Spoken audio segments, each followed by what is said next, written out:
everybody, this is Atticus, the TheDeathMetaller, and my oh my, it's been a long time since I made a video on this channel, and I think all of you need a good explanation on why I haven't been making videos in a while. For starters, I did not have any motivation whatsoever to make a lot of videos on this channel, and I was just heavily discouraged on just YouTube being a masochistic fuck with its algorithm system, and not to mention after Charlottesville I was like, yeah, I think I need to take a break off of YouTube. So I did a long, well-deserved break by just working at my job and doing freelance work as well, just trying to get by, making some money, and not to mention Hurricane Irma hit, which was a lot of fun. Really, a lot of fun. I'm okay, my house is intact, and I guess it's, you know, a good time to actually get back into the work of things, making more videos onto this channel. And this is the part where I say, put down your pitchforks and torches and let me get started with the topic at hand now, shall we? So for this video is going to be a longly awaited episode of the TheDeathMetaller Reviews, and I know a lot of people have been waiting very long and very patiently with an episode on the TheDeathMetaller Reviews, and I've announced 3 videos in the works of this year on my Q&A video, but I think you all need a very good explanation onto why I was not that consistent with making the TheDeathMetaller Reviews at all. Get on with it. Yes, get on with it. Okay, Jesus Christ, just calm down. Can't I just try to explain stuff before I get down over there? Get on with it.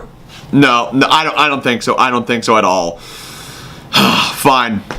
We're doing Epica's The Holographic Principle. But before we do that, and of course this is not me dragging down the video longer, we're going down a little history on Epica. Now shall we?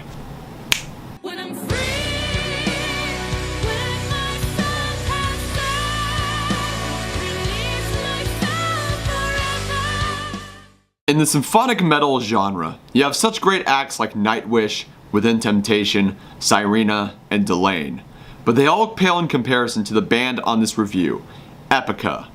Epica was founded in 2002 by the guitarist Mark Jansen after his departure from After Forever, and since then have really put themselves out there and have become a very unique band within the symphonic metal subgenre, incorporating a lot of influences from black metal, power metal, death metal, and even folk metal. The music of Epica is aggressive, bombastic, and excessive, with some songs being epic, grand, and majestic, and others more subdued and introspective.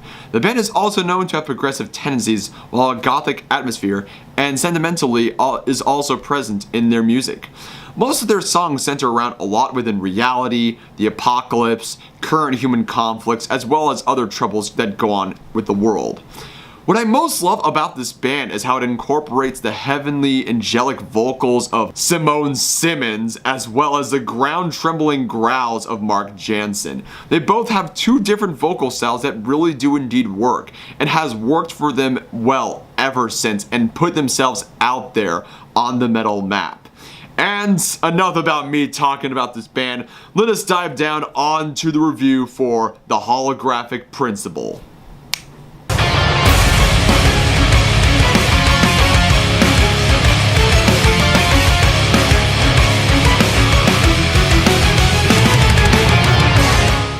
The Holographic Principle was produced, mixed, and engineered by a collaboration between Joost van der Broek, who was formerly in the band After Forever, and of course Jacob Hansen. And you most know Jacob Hansen from working with such acts like Amaranth, Delane, Oracles, Aborted, Doro, Heaven Shall Burn, Tear, and Volbeat. So, like, of course, he's one of my favorite producers with a lot of metal musicians. But Mark Jansen states on The Holographic Principle on what it's about. The concept of the album deals with the near future, where virtual reality allows people to create their own worlds, which can't be distinguished from reality as we know it. This raises the question whether our current reality could be a virtual reality in itself, a hologram.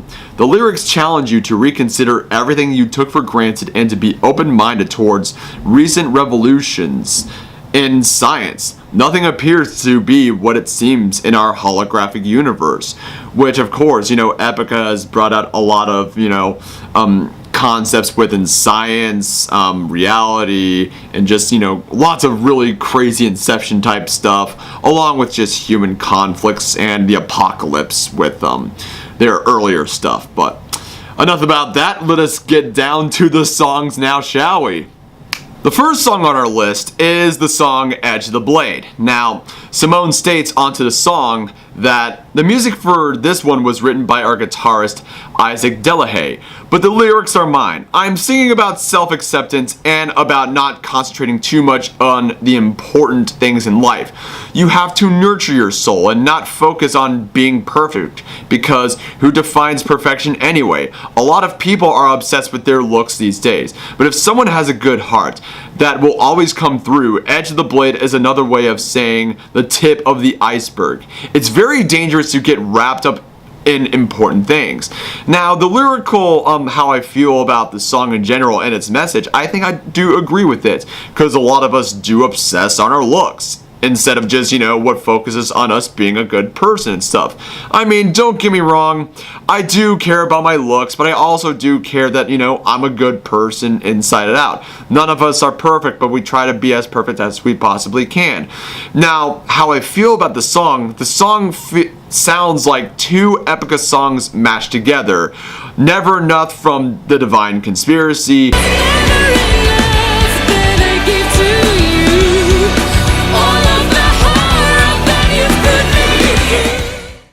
and The Second Stone from The Quantum Enigma. As time goes by, I hide the truth, cannot stand myself.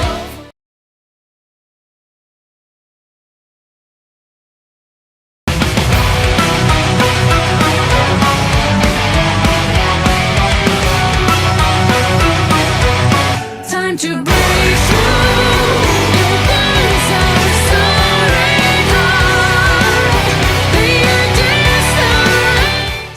The second song on our list is A Phantasmic Parade. Now, it's no stranger there that on the inspiration of the song is basically about the Matrix and the idea of manipulating your dreams to create new realities. It was basically inspired by movies Inception and the Matrix trilogy.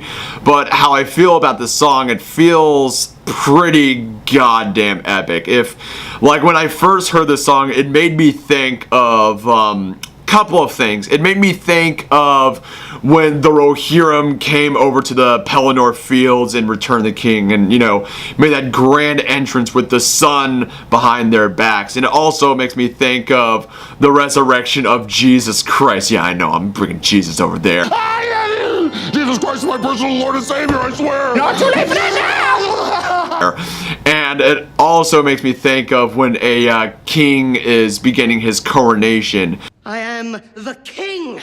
Those are three things that make me think about this song, but it's hard for me to think that this song is on Inception or The Matrix, but when I'm thinking of The Matrix, I'm thinking of in The Matrix Revolutions where Neo has his final epic battle with Agent Smith. It kind of makes me think of that in some parts of the song, but it is a really sick song, really sick ass song, and it's just it really gets you pumping.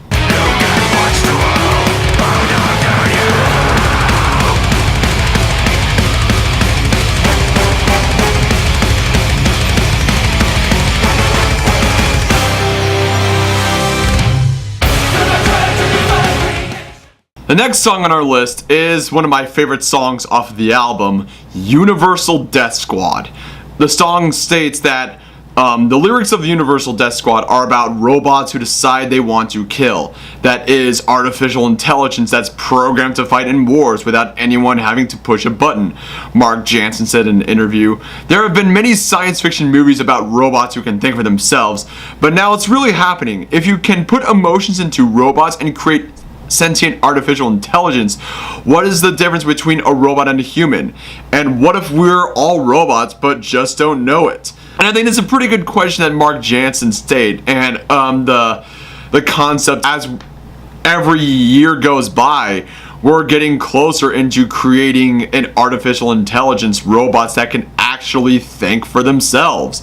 And to my opinion, that's one of the scariest things ever, where technology goes way too far to the point where we actually create machines that surpass us in intelligence, to the point where it's like Terminator or The Matrix in a sense. And that's really fucking scary and stuff, because the moment in where we create robots that actually have feelings and can think for themselves and have think they have a purpose, put them the fuck down. That's all I gotta say. You can be cruel, you can think I'm a cruel bastard or not, but the moment in where that comes, that is the death of the entire human race right there. But the song in general is really great. It's a really kick-ass song. Like, honestly, if someone were to start a mosh pit onto this song, I'd gladly be the one to start it.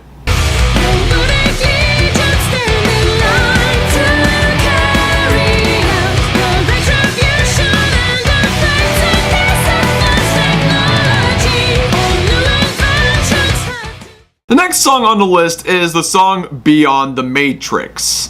And Beyond the Matrix isn't about the movie The Matrix. It's basically about being able to see that you're in a matrix. To see that you're in a cage. It's hard to be able to see beyond your immediate surroundings when you're trapped, so that you have to project yourself outside the matrix to understand.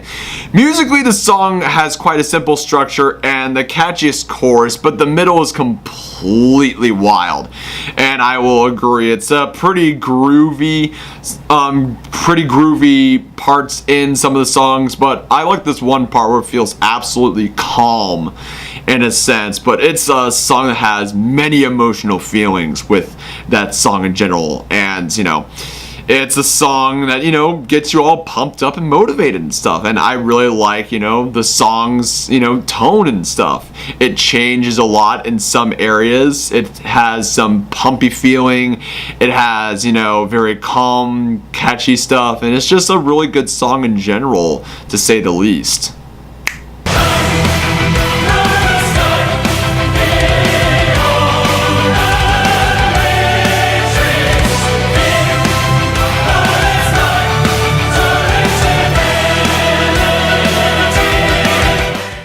And the final song on our list is my favorite song off of this album, Dancing in a Hurricane. Now, the song was inspired by a title from the James Bond film Spectre, but the song was mostly inspired by the refugee crisis, which clearly you know my stance on the refugee crisis or migrant crisis if you've watched a good chunk of my videos. It's an idea of children trying to enjoy their childhood in an unsafe environment. They're literally dancing in a hurricane. The song's inspiration came from Simone's concern about the well-being of her son and all the children around the world, which, you know, a lot of people can understand that, you know, most of the Syrian refugees and their situation, it's pretty fucked up. I'm not gonna lie at that, but you have to understand that most of these people come from areas that are completely really fucked up, and them trying to assimilate in first world countries is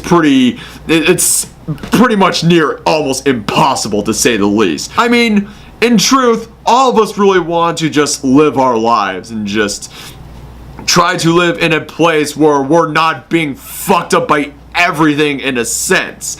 The song is very beautiful. I love the song, and it is a song that definitely I would love to dance around in a ballroom. and all that stuff. But the song is a very powerful song. It talks about the stance of helping out people in need, whether it be the refugees from Syria, South Africa, Ukraine, and conflicts around the world, because we all do live in a very fucked up world, to say the least. But the song it's a beautiful song, but it also sends a pretty powerful message. But great song and a beautiful song. See the rays of light dancing hurricanes, the essence of our life held within chains. Come and see the days of history. The mirrors in the eyes are reflecting the fear. We can't hide, no commands. We will see the lesson from the heart where we belong. Forever blind to the wasteland beyond. So this concludes the review for The Holographic Principle. How do I feel about the album? There were some songs that I liked, some songs I really need to get more into, but there was a few songs that I chose for this review that I absolutely loved. And I would say that this album is up on the ranks of The Divine Conspiracy, Design Your Universe, and The Quantum Enigma, 3 of my favorite Epica albums. The Holographic Principle gets an 8 out of 10 for this review. Now before I end this video, I just want to let you guys know this weekend on September 24th, me, Official GATG, Sarah Verdenine, along with other friends that I know, will be attending the Plaza to see Epica live with Lacuna Coil and Insomnium. I've already gotten my VIP package already. I've bought it very super early just for this occasion. So if you guys who watch my videos in the Florida area and live in Orlando, make sure to hang out with yours truly. It is going to be an awesome show, getting to see amazing bands and just have fun in general. So why the hell not? So I hope to see all of you guys there and just have a fun time. Without further ado, ladies and gents, I am Atticus, the Death Metaller. Hope you like this video. Subscribe to my channel. Links are in the description below. Keep it metal. Have a wonderful day. And it's good to be back on track on this channel.